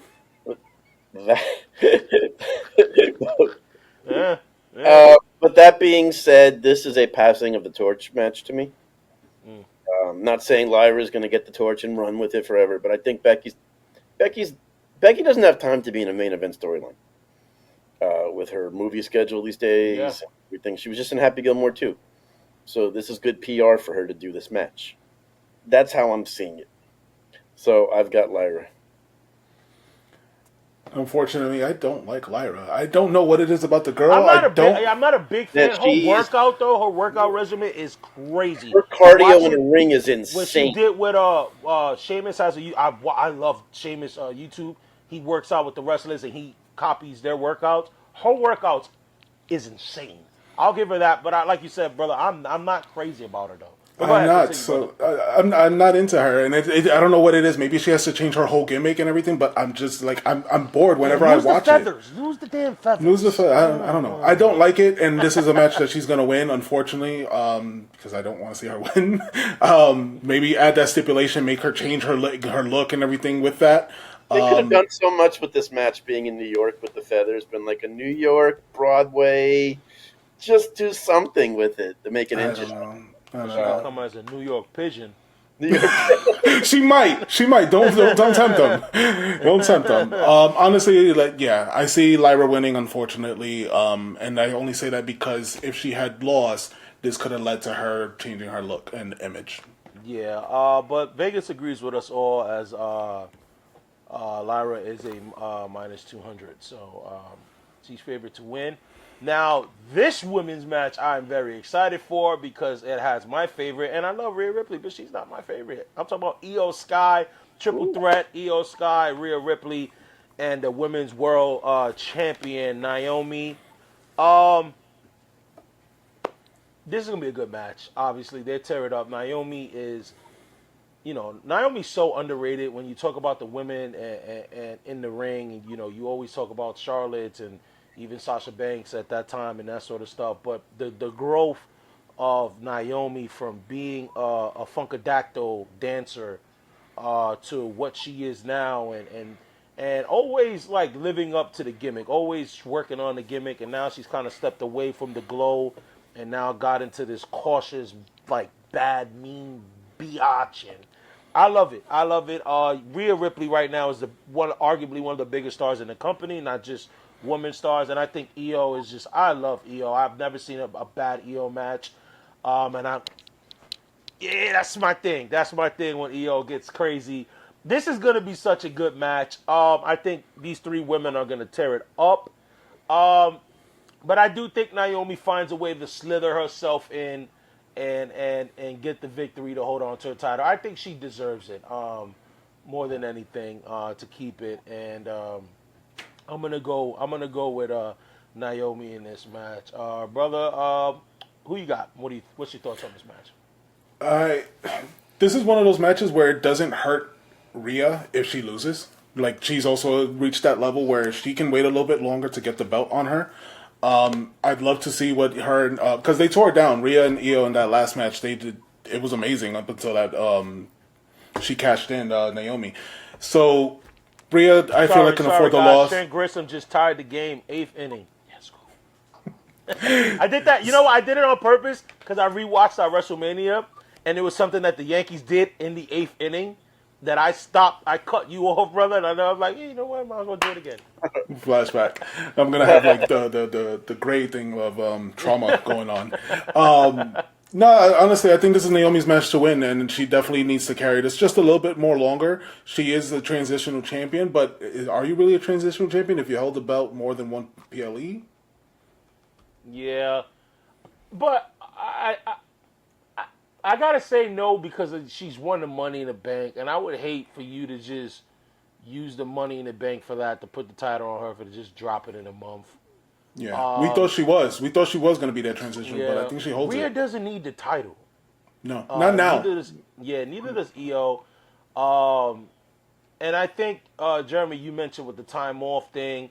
I think I watched the first 2 episodes of Unreal, and that showed the thing that she had, the injury that she had leading into the match with Liv. I think this might be the perfect time for her to eventually get that surgery. I know that she saved it to heal, and because she did say if she were to do the surgery, she'll be out 6 months. And I think if she were to do the surgery after this match, I think she'll be ready for Rumble. Yeah, you're gonna miss Survivor Series and that sort of thing, but I think she'll be ready for Rumble and WrestleMania season, which I think I would much rather have her there. And you get that pop. So I could definitely see Rhea taking some time off after this match, and them going on with Naomi because you need a heel champ, especially if you're gonna have Jade win the title on the other end. You can't just have 2 babyface world champions. I just feel like so. How you feel, Jeremy? Well, her last name is Fatu, so it's hard for her. She is bloodline. You don't want Behind Rikishi Yeah. angry. yeah, Yeah. we don't. Oh my God. Yeah. You don't want to. So that being said, you know what? You just really made me think of something because I do think that Unreal's show is not just an accident on TV. No, I don't either. I know Netflix must have pushed for something like that to get them, you know. More content. No, yeah, I'm sure it was part of the deal where Netflix said, we want a documentary like this. No, we said fine, like we want to be on Netflix, but they're like, let's use this for future storylines. That Rhea shoulder surgery really changed my thought because she said on that, I can opt out of the surgery and be out 3 months or 6 months. So who knows? Maybe it won't be 6 months this time because maybe it's healed a little better since then. Right. Even though she's been bumping a little, so that will set you back. But that means if you have Naomi win, you're having potentially two heels that night on the second babyface night of the year. Um, Rhea's done the jobs lately, and she's bigger than the title in the women's division. Yeah. She's a moneymaker no matter what. She's getting okay. That's what made Cena special, whether you like him or not, was that Cena didn't need the title to be a main eventer. No. Rhea's Undertaker was, absolutely. yeah.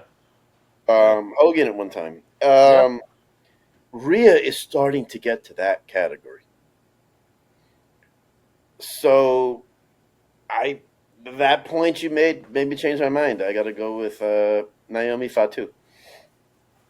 All right. All right. So I think we're all going with Dave. You picked Naomi, right? Yeah. Yeah. Yeah. So we're going with Naomi. Let's check Vegas real fast before we go on to the main event. And right now, Naomi is a minus 1,500. So she's the biggest Oh, favorite on the entire card to retain the triple threat. And they mind you, got guys, the this injury is report on Rhea. They got, yeah, they sure do. Mind you, guys, we are getting our these betting odds are from SE Scoops, guys. So no, actually, these betting odds are from BetOnline. .ag. That's from SE Scoops is the one who published a story on it. So apologize for that. Let's move on to the main event. This one is a surefire main event. We don't have to worry about whether it's going to open, close, start in the middle, whatever. It is going to be closing night 2 of Summerfest. And that is the challenger, the American Nightmare, Cody Rhodes, going against going against the undisputed WWE champion, the greatest of all time, the GOAT. Yes, in my opinion, the GOAT, the greatest of all time, John Cena. I want to start first, guys, by saying this. I'm going to go big, bold, because Cody has been planting the seeds. I think like you said, Jeremy, with the Unreal, I think the timing of it is very strategic. I am watching it. I've watched it like how I would watch a Marvel movie. I am dissecting every word. I'm dissecting everything that I see, and I don't know if it was either. I think it was episode 2 because I only got through 2. When they're talking about Jey Uso, and they're talking about obviously when they changed the plans with Jey Uso eventually winning the title and going with Jey Uso to WrestleMania, John Cena was interviewed, for it, and John Cena said, when the fans are going to dictate what they want, and sometimes you have to listen to the fans. And right now, John Cena's heel run to me has been underwhelming because the fans just won't take him as a heel. The fans are cheering him. The fans probably love John Cena more than ever right now. And I think the WWE needs to read the room. Okay, you try to give us the John Cena heel run for 5 months, 4 months, however long it's been. But I think you need to switch gears. I understand he's going to be wrapping up at the end of the year, and you're risking losing, your biggest babyface. Obviously, Cody Rhodes is QB1, as he self-proclaims, calls himself, or I don't know if the roster calls him that. But I think you got to get the double turn. I think you got to do the double turn. I think Cody has to cheat his way to beat John Cena. He's already kind of teased it with the what is it the what did he wear, the sunglasses or something that The Rock gave him, or what? It was something that he wore that The Rock gave him. And I think if you're not gonna have The Rock, that's the rumor that he's not gonna be at SummerSlam. And I think if you want to end it with a wow factor, you have to do the double turn and finish the rest of the year now with the heel Cody Rhodes and the ultimate babyface John Cena. So, Yeah, please, Dave. There's you lots know, to unpack there. A lot to you, unpack there. you know, I've been begging for a heel Cody Rhodes for as long as I can remember, probably since the AEW days. And he's been planting little seeds as we've led to it. And not just the watch that I think it was, that's what you're referring to, that he was wearing the watch that I think Rock gave him. It's the move that he used against to win against Randy Orton. It's stuff like that is just like, well, that's a very questionable way to win that match. There's little things that have been planted with Cody just leading up to this, and he shows that trying the good way and the good method just doesn't work in his favor. And also for Cena, you can see for him, like, it's eating him alive that this is his final run and he has to act like an heel. You know he wants to feed in with the crowd. You know he wants to interact with them because that's what he's done most of his career after the Thugonomics run. He's been a good face ever since. So this is something so out of territory for him, and it's cool that you got to try it.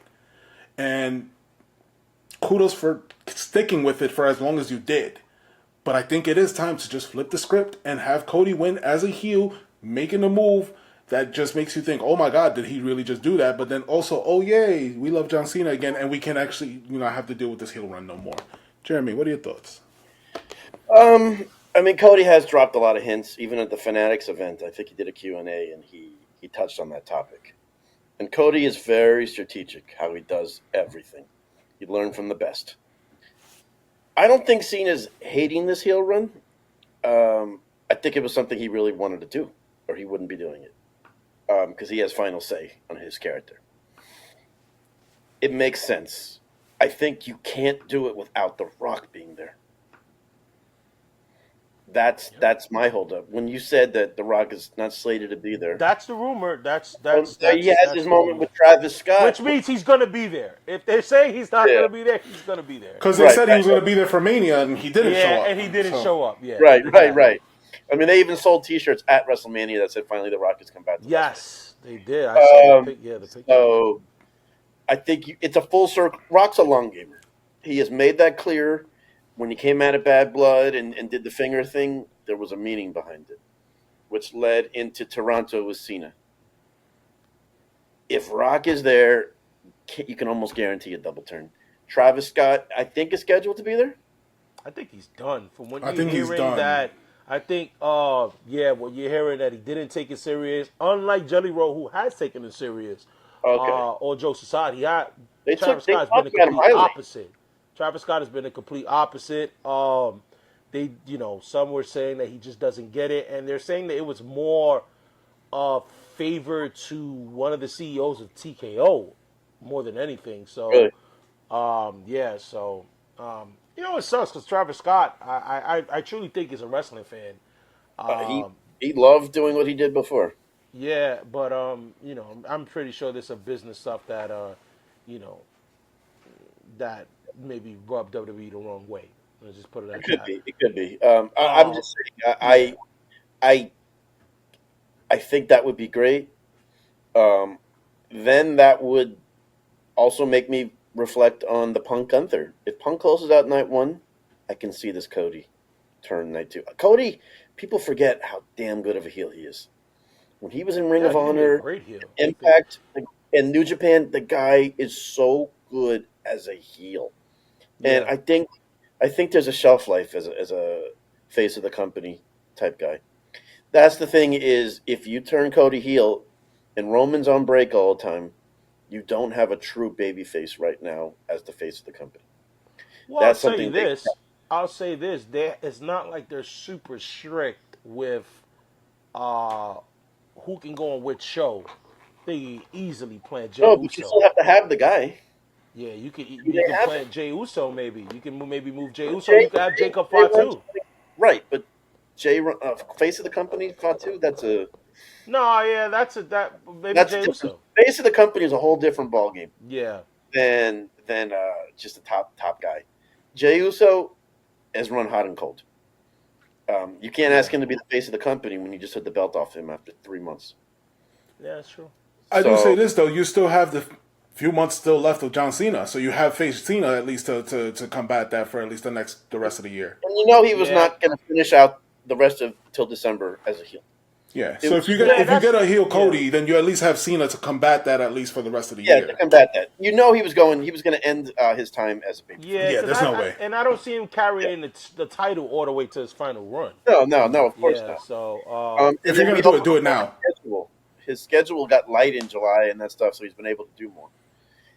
yeah, but now right, he's gonna be having to promote Peacemaker. Peacemaker Yeah, debuts exactly. in a couple weeks, and Right. he's got a So, couple other movies. I think right. he's doing a Looney Tune movie. He's doing a lot. He's got a lot of Yeah, he had, projects. and I think a lot of these movies coming up, he's been filming in Jersey and these places, so that's why Yeah. SummerSlam worked out good for him.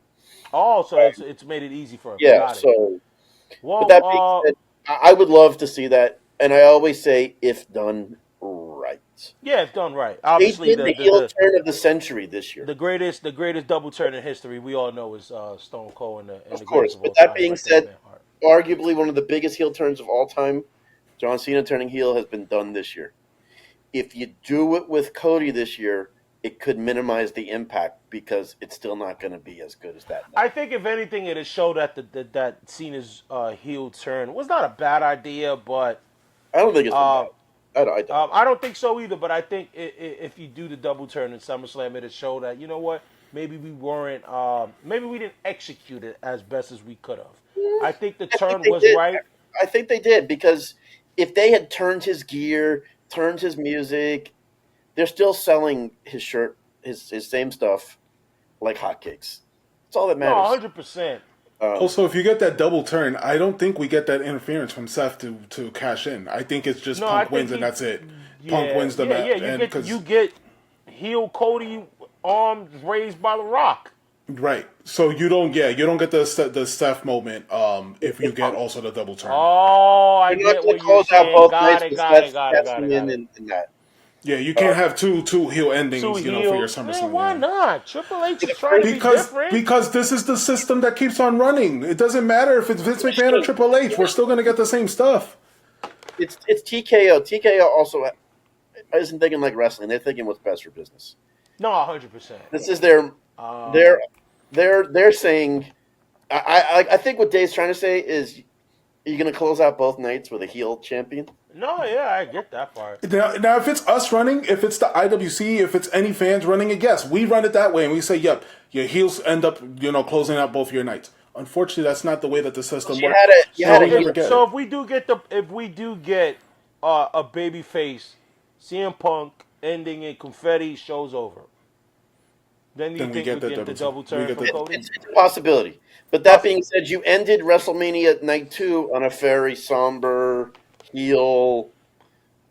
I don't know if it was meant to finish that flat, but it kind of did Well, moment. WrestleMania 39 finished that way. Well, I understand, but that was because of Taker in his last match, we thought. No, but 39 was Roman beating Cody the first time. Hollywood. I don't Right? think that 39, right? Yeah, 39. Yeah, it was 39. I'm sorry. That's correct. But I don't think it finished. It fell flat that I night. can't remember who. That match but was night awesome. 2, yeah, but you're right because night 1, Sammy and KO got their moment Right. when they So beat. you Yeah, have you're to- right. So it was a balance. There's a balance. Yeah, you're right. You're right. They're still getting new to this 2-night format. Yeah. Just like you watch a women's rumble, they still struggle to book a women's rumble. And Jeremy, it feels like you've been with us a few weeks because you're actually bringing in the next topic that I want to go into this, and you said what's best for business. And the reason that we're getting 2 nights with SummerSlam is because TKO, let's just be honest, TKO feels like this is what's best for business, and it's greed. And that's the way I feel about this whole thing. There was no reason for it to be 2 nights for SummerSlam. As many matches, as many stars as you have, there's no reason why it should be 2 nights. But I think it's agreed, and it's the way that they want to move things going forward. I want to hear your guys' take. How do we feel? Because what's best for business doesn't always translate to what's best for the fans. I have no problem with it because the fans are in town for a weekend anyway. They're there anyway. It's not like, man, now I have to add an extra night. They're there anyway. So that's why I have no problem with it. And you know what? If you can build up other matches, because like the problem with WrestleMania was it was too long. So, and you couldn't have. I don't mind the 2 nights if done right. WrestleMania was fine. I've done now the last 2 WrestleManias, and that's what I'm saying. You got to end night 1 on a banger to lead into night 2, and they've done that. So that's why it's key how they end night 1. I don't think it's a great thing. I think they got that big a product to sell. And I'm sorry, and it's also not like it's pay-per-view where you have to order it and then you're paying, let's say, 80 instead of 40. Yeah, you got Peacock. You're watching this. It's fine. Peacock, Yeah. you're getting it no matter what, so it's not affecting your wallet there either. To me, it's a perception thing. And WrestleMania, Triple H just said it on Unreal. WrestleMania is our Super Bowl. So why is every event then now treated like a Super Bowl? SummerSlam is getting the same exact build, the same exact everything as WrestleMania. It started with stadiums. Now I get SummerSlam did one time in Wembley, that was a stadium. But then you're already now doing the football stadiums. So now that makes WrestleMania already that's what made WrestleMania different. WrestleMania was so big, it's so big of an event, it took a football field to fill it. Now you're doing that. Okay, cool. Stadiums, everything's going well. WrestleMania is so big, it needs 2 nights. Okay, you do that. Now SummerSlam needs 2 nights. That's the problem I have. Yes, as us, we're diehard wrestling fans. We know WrestleMania is WrestleMania. Try explaining that to somebody who's just flicking on now. Oh, well, you got WrestleMania. This is the biggest event. It's like, oh, but wait, SummerSlam. Wait, this is the same thing. That's what I don't like. Yeah. That's the reason why I don't like. And I think eventually, as we know, there's ebbs and flows to the business. Right now, everything's rocket. So now you're doing all these stadiums, you're doing all these multiple night events, you're doing all of this. What happens when we get a little dip? No, I think the greed is not the 2 nights. What happens then? Because then you kind of go back. Because then maybe you can't. WrestleMania is always going to sell. No matter how hot and cold the business was, WrestleMania sells. Yeah, it's that. It's what that happens? special. What happens, when it gets a little down? That's my only thing. It just takes away from WrestleMania. I'm sorry. I don't see night 1 or 2 nights as greed. I see Royal Rumble going to Saudi Arabia as greed. Oh, well, that's another conversation. Yeah, But, exactly. but, That's this, who I this- feel like. but these are just all the things that lead up That- to the decisions that of like really- that is a TKO decision. That is not a Paul Levesque moment. That is not No, anybody. no. That is a TKO saying, you know what? We're doing it where we want it, and you know what? Saudi's paying us for it, and that's where I feel like that's where greed takes its Exactly. thing. All because Levesque is a spoke in the wheel. He's not the guy that makes all the decisions. No. he's just a face. He's just the face of everyone who gets to like. If we want to blame somebody, who we blame? Paul Levesque. We're not blaming TKO because. He has influence, but he's not the guy that pulls the final trigger. But I feel that's why I say, and it's not so much when I say greed. I'm not talking about the greed of Paul Levesque. I'm not talking about the greed of the wrestlers. I'm talking about the people who own WWE, and that's They want to TKO. profit. And they want to profit, and that's why you see, okay, they plan out their PLEs. All right, we're gonna end it right before UFC's pay-per-view starts. They do this thing strategically. They want to maximize as much profits, and unfortunately, fortunately for them at the moment, WWE is as hot as it can be, but that does go away. We've seen that, and I don't think you don't maintain that momentum. They put a lot of money into that company. They put a lot of money into WWE. They want to return. Of course, But the thing is, we got to go to Saudi Arabia. We got to go to Siberia for the Royal Rumble. Eventually, profits do dip. That's the problem with people who want infinite money. Profits do dip, and unfortunately for us as wrestling fans, that affects the product. No, and you can't keep relying on these 45, 50-year-old stars to carry the company. Yeah. I know they have NXT and they have that. Cena's going after this year. Cody's just turning 40. Roman's just turning 40, and Roman and Cody are about to go do Roman's it. already on part time already, so He's you could already on just part time. yeah. Cody's doing a movie with Roman coming up. That'll put him in that category. If Yeah. you don't have a major star, profits will dip, like you said. What do you mean? We're getting Goldberg retirement match too. I deserve that troll. I All deserve right. that troll. Let's just Good, Dave. That's good. we went through the card, guys. I'll do the same thing what we did with night one. What's your most exciting match that you want to see here in night two? Oof. Just because I want to see them go at it, I want to see that cage match, Solo Sikoa and Jericho Fatu. That's my match right. that I'm looking forward to. Jeremy, who you got? What do I think will be the best match that night is probably that ladder match. But that being said, I'm a mark for it. I'm invested in it. Cody Cena. Let's Yeah. go. I was at Mania. I want to see where this plays out. Because that night Mania, when people were, it wasn't that good, I always say, let's see how it plays out long term before you make a final decision. So I want to see how it plays out at SummerSlam. Well, I'm gonna be honest, Jeremy. I was one of those guys. I was the didn't like the way it was coming Oh, out. well, I didn't it's like it. 90% like that. But I think John Cena and Cody will redeem themselves. This is the match that I'm looking forward to as well. It's the champion, man. I'm a mark for championship titles. And any world championship match that has those two big guys, and it's definitely something that I don't want to take for granted. I might have did it with WrestleMania. We're probably not going to see Cody and Cena again like that. You know what I mean? And Cherish it. considering this is Cena's final run, to see those two guys that go at it for the championship, I think is going to be cool. So guys, we did this with WrestleMania, Dave and I, Jeremy. So, and I did mention that we're gonna pick. You got one opportunity. You only got enough money to go to one night. We went through the cards, we went through the matches. If you had one night to go to, night one, SummerSlam, or night two, what is the night that you're picking? What card got you enticed the most? So you go, I'm picking this one over this one. So Jeremy, I'm gonna start with you because you're the guest. What do you First got? off, before I give this pick, man, it's been a blast, guys. I'm having the best time with you guys. I think it's the obvious choice. Night two, you have to cherish whether you're a fan of the guy or not. You have to appreciate and enjoy this Cena run. And I'm a huge Cody guy. I think yeah, I think it's definitely night two. All right, brother, what you got? I mean, outside of the I don't like Lyra Valkyria. Outside of that, Who do you outside hate of most, that, that or Jelly Roll? oh, then why do you think I'm picking night two? I'm picking night two strictly because I want to avoid Jelly Roll.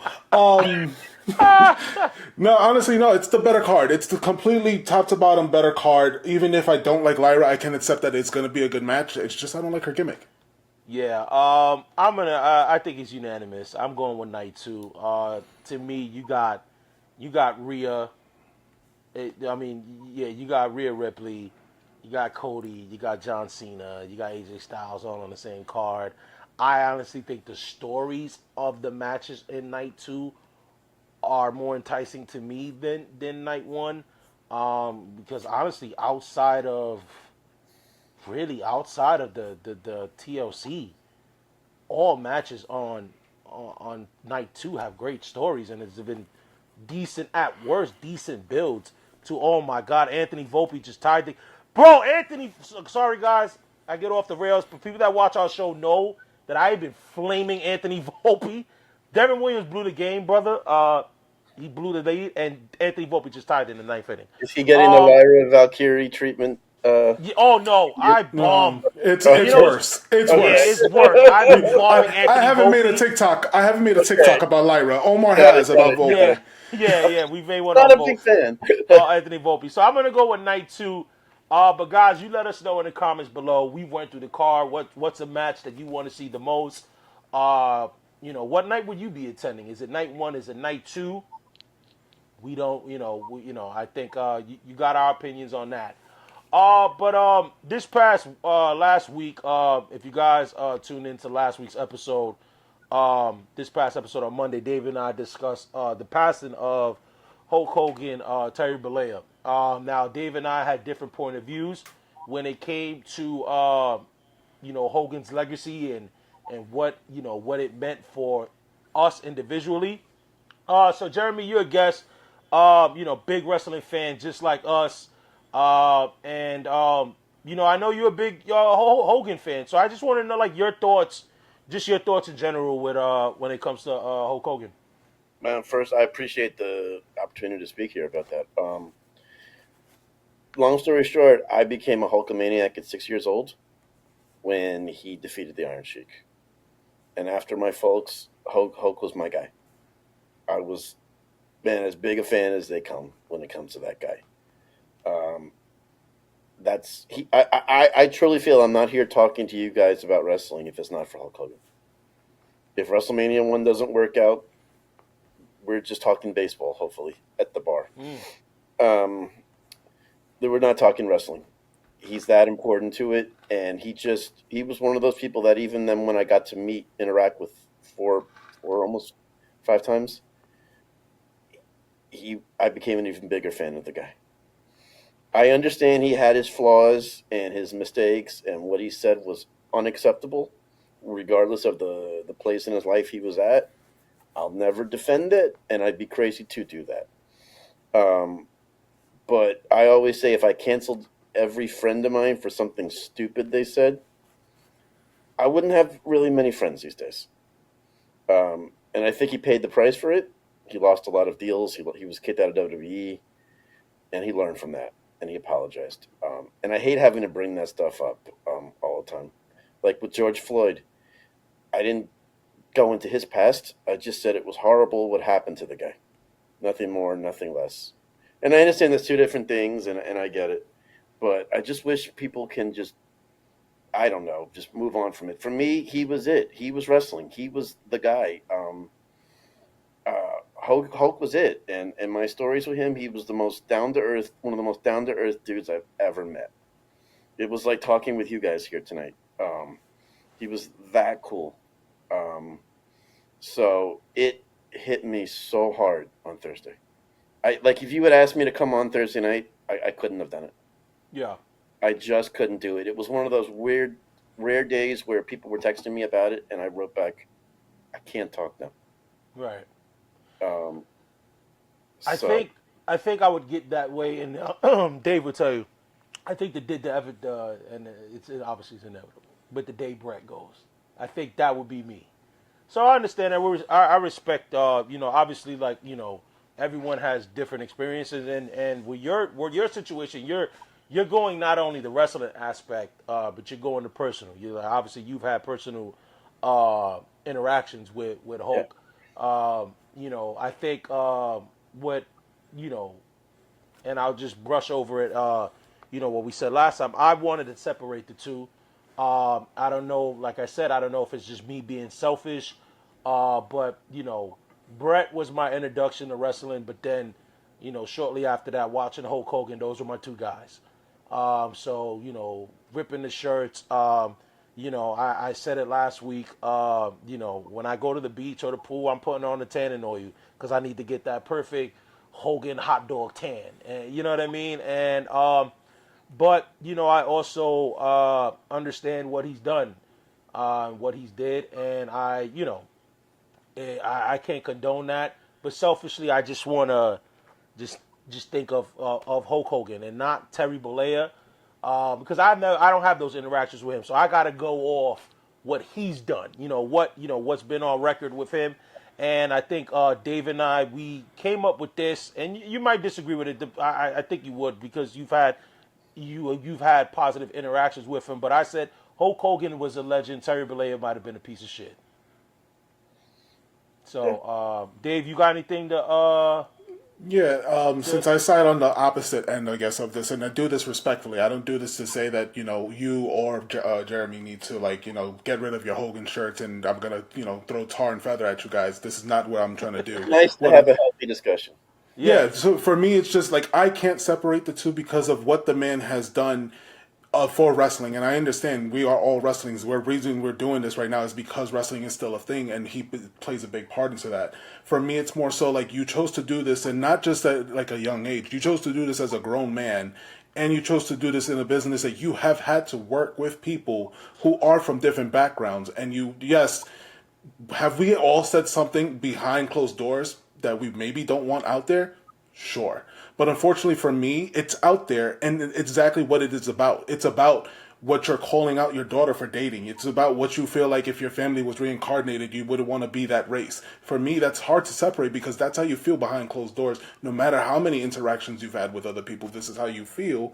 Whether you apologize for it or not, you still felt that way. And I don't know how sure, because I don't know the man as well, how much he really did mean that apology. So I can totally be fine with being.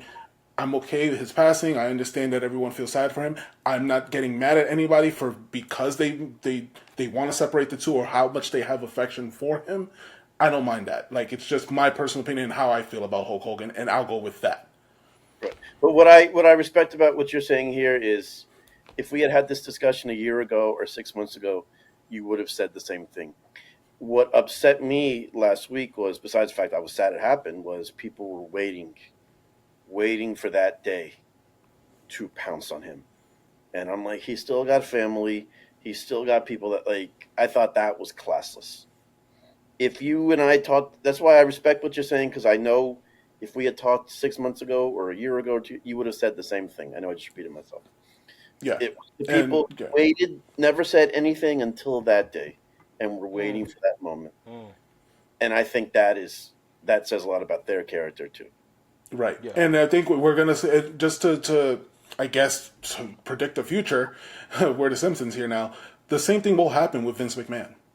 Unfortunately, that's it's gonna happen with Vince McMahon. We're gonna have two sides of that story where people feel really affectionate because wrestling is also where it's at because of Vince McMahon. But then you also have of all the negative stuff piled on Right. for Vince McMahon, which may be a longer list than Hogan because Hogan is yes Yeah, the like Hogan is more so like the racist audio and audios that have come One out from bad him. one bad day of saying Yeah, horrible but stuff. Vince McMahon has a laundry list of Here, laundry stuff. list, yeah. And it's So different with Hogan is because fans have had opportunities to meet Hogan.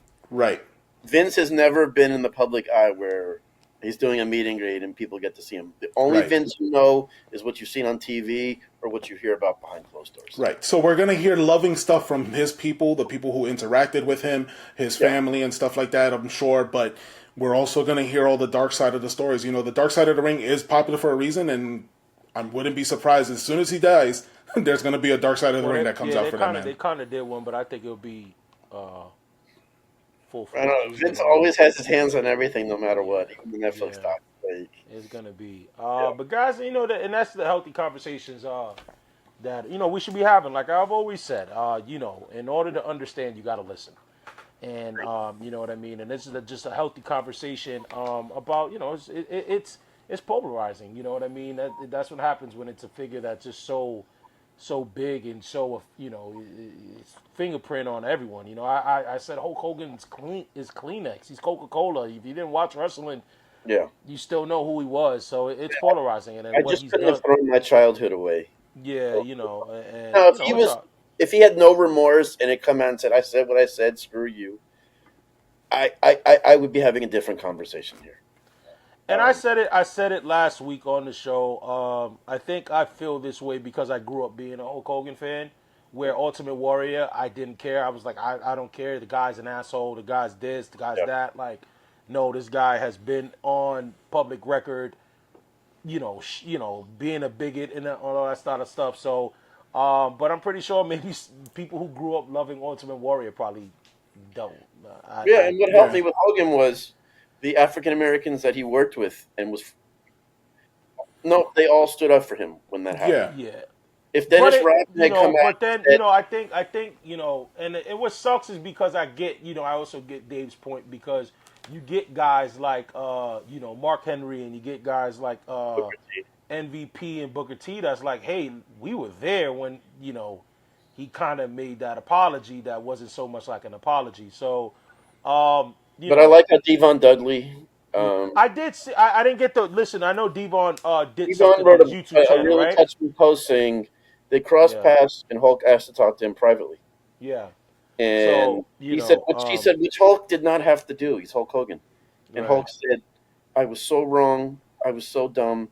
You know, that's not me. yeah, And because they made it amends, and Devon wrote at the end, I'm Jewish, but he wrote, and I thought it was awesome, was the Bible's always told us to forgive. And I forgave him, and he was been nothing but great to me.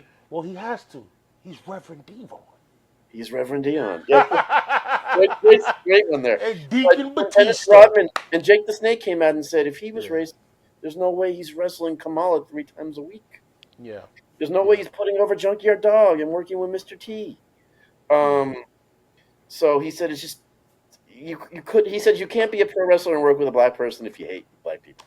It's just not going to work because you got to trust them with your life Yeah. in the ring. But in no way am I condoning what he said. Let me be crystal clear there. No, and you know what's crazy, Jeremy? Just real quick before I know we're gonna wrap up soon. I spoke with somebody at the wrestling store. He's an independent wrestler, and I'm sorry I don't have your name off the top of my head. And if I can remember, Omar, he just followed you, so if you can just pull up his name real quick.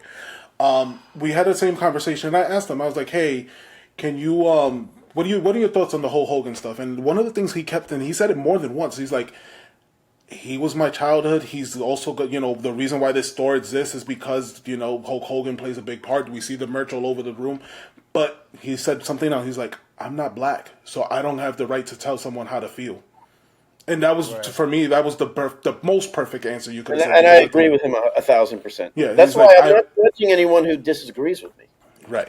So that was one of the best comments that I think that someone could have taken from that. Yes, like, I understand what he means to you. I Right. understand what he means to wrestling, but I'm not black, so I don't know how to tell someone how to feel about that. And he's absolutely right. Absolutely. Yeah, unfortunately, I'm using my phone as a camera, and I don't have Instagram. Same on here. that, man. I'm so sorry. I will tag you. Yeah, I will tag you. we will tag you on it.